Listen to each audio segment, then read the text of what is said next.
اور چور پکڑا گیا دربار معتصم میں، اور چور نے چوری کا اقرار بھی کر لیا، اور بیٹھا ہوا ہے چور سزا کے انتظار میں، اور علماء بیٹھے ہیں، اور قرآن کھلا ہوا ہے، اور قرآن میں کلیئر آیت موجود ہے کہ چور کے ہاتھ کاٹ دو۔ کیا کہنے سنیے گا ذرا، اب یہاں کے اوپر یہ بھی نہیں کہ کہاں لکھا ہے، سامنے آیت رکھی ہوئی ہے کہ چور کے ہاتھ کاٹ دو، قرآن میں لکھا ہے، بحث جس پر چھڑ گئی کہ ہاتھ کہاں سے کاٹے جائے۔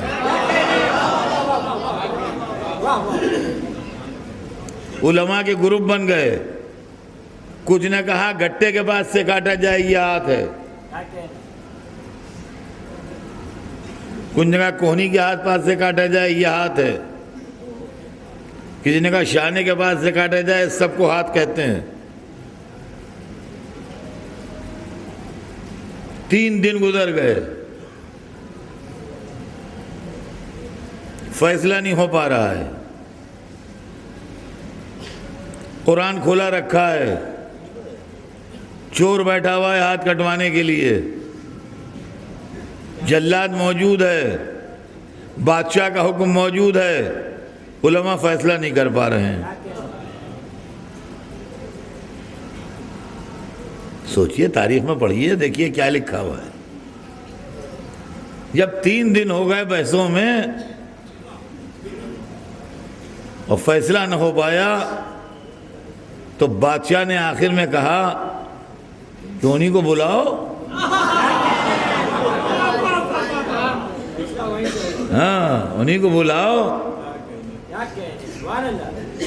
یہ مسئلہ وہی حل کریں گے۔ دیکھیے، ہر ایک اپنے بزرگوں کا تابع ہے، یہ بھی اپنے بزرگوں کے تابع، وہ بھی اپنے بزرگوں کے تابع۔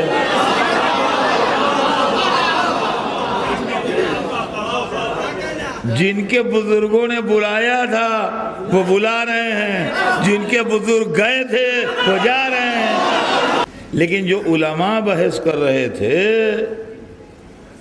انہوں نے کہا وہ کون سی نئی بات کہہ لیں گے آ کے، ان کو کیوں بلا رہے ہیں؟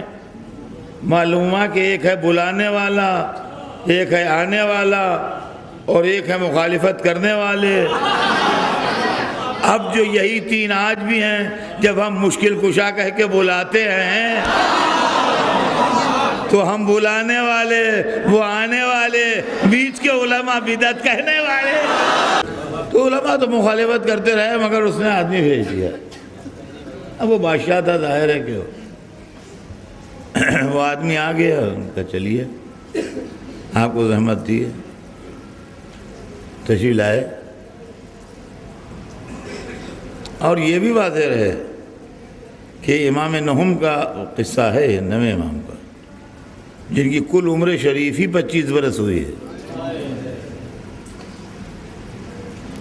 تو ظاہر ہے کہ جس وقت تشریف لائے ہوں گے اس وقت 25 برس سے بھی کچھ کم ہی عمر ہوگی، ظاہر ہے کہ زندگی کے آخری دن تو تشریف لائے نہیں ہوں گے۔ ان کا یہ مسئلہ درپیش ہے۔ یہ اب جو علماء تھے وہ سپورٹ میں اپنے امام کو لینا چاہتے تھے۔ ان کا دیکھیے حضور یہ نہیں مان رہے، ہم کہتے ہیں گٹے کے پاس سے کاٹ دو۔ دوسرے کہنے لگے حضور دیکھیے یہ نہیں مان رہے، ہم کہتے ہیں کوہنی کے پاس سے کاٹ دو۔ تیسرے نے کہا دیکھیے یہ ان کی سمجھ میں نہیں آ رہا ہے، شانے کے پاس سے کٹوانا چاہیے۔ تو آپ نے بڑے صبر و تحمل اور بڑے اپنے بزرگوں کی شان سے جواب دیا کہ آپ سب حضرات کو غلط فہمی ہو رہی ہے۔ اب جب سب کو غلط فہمی ہو رہی ہے تو سبھی مخالف ہو گئے۔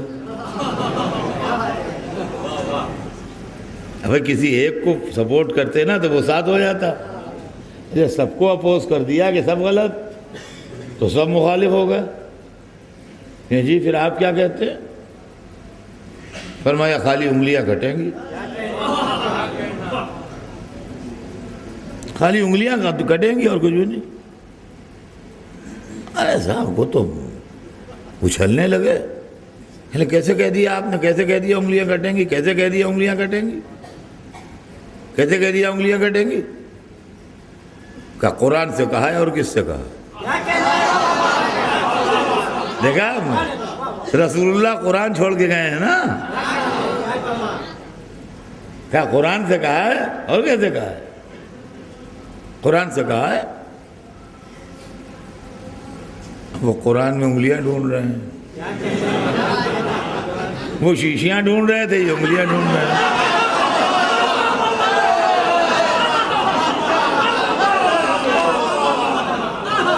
جی وہ انگلیاں ڈھونڈ رہے ہیں، وہاں انگلیاں ملی نہیں۔ ان کے کیسے کہہ دیا آپ نے انگلیاں کٹیں گی؟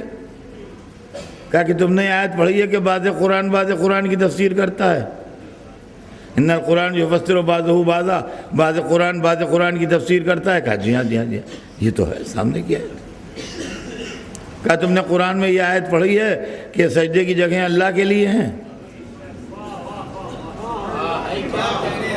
کہا کہ جی ہاں۔ کہا تمہیں یہ معلوم ہے کہ ہتھیلیاں اجزاء سجدہ میں ہیں؟ کہا جی ہاں یہ تو معلوم ہے۔ کہا تو وہ تو اللہ کے لیے ہیں، وہ چھوڑی جائیں گی، ہتھیلی چھوڑ کے کتنا ہاتھ بچتا ہے؟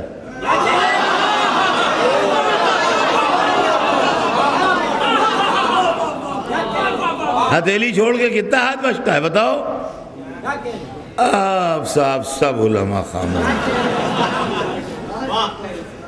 ان کا جی بجائے ارشاد فرمایا آپ نے، درست ہے۔